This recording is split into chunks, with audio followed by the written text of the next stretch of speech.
Hey everyone, so today, I know one of our biggest worries is actually finding the time to cook a meal in the evening and cook a healthy dinner that we can do quickly. And so today, you can do this quickly before work or during lunchtime if you're working from home.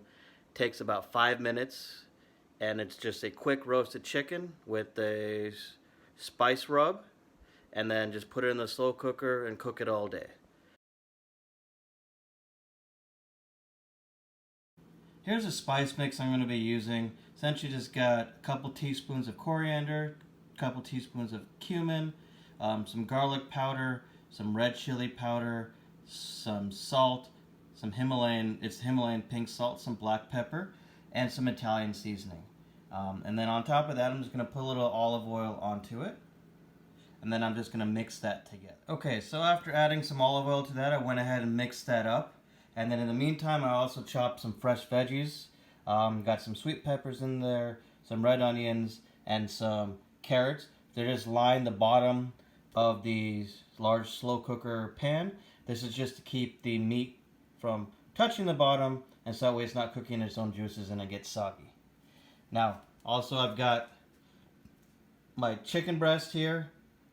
I've got it breast side down. I am going to flip it while I rub the spice mix over it here, because eventually I'm just going to rub the spice mix on this side, put it breast side down, and then rub the spice mix on the top.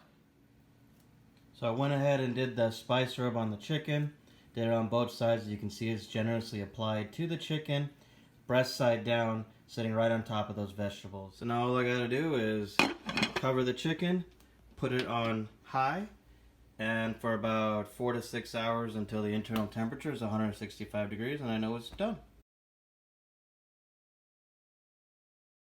Alright, so at this point, I just checked the internal temperature of the chicken. My stomach is growling because I've been smelling this all afternoon while I've been working. And I moved I'm preheating the oven to 450, and I moved the chicken out of the slow cooker and now onto this baking tray here. And I'm going to cook it for about 5 minutes at 450 just to get a nice crisp on that skin. And then what I also did was I moved all the vegetables that I had in the bottom of the slow cooker, and I put it into my blender here. And then so basically the carrots, the onions, and the sweet peppers, blended it up so I can have a nice carrot sauce to go along with this beautiful smelling chicken. And I used just a little bit of that drippings that were down there, just add more flavor to this carrots. Just a little bit, not all of it, probably about a quarter cup to all the veggies there, just to get into a nice paste. And also here, in just a moment here, I'm going to put on some quinoa just to cook so I get a little starch with the meal as well. Just took the chicken out of the oven, and my entire apartment just smells absolutely perfect right now. Got a nice crisp on the chicken skin there, so nice and juicy. Blended up the carrots, got a nice sauce there. Quinoa is almost done, and once that comes up, I'm going to go ahead and plate this and then just enjoy a great meal.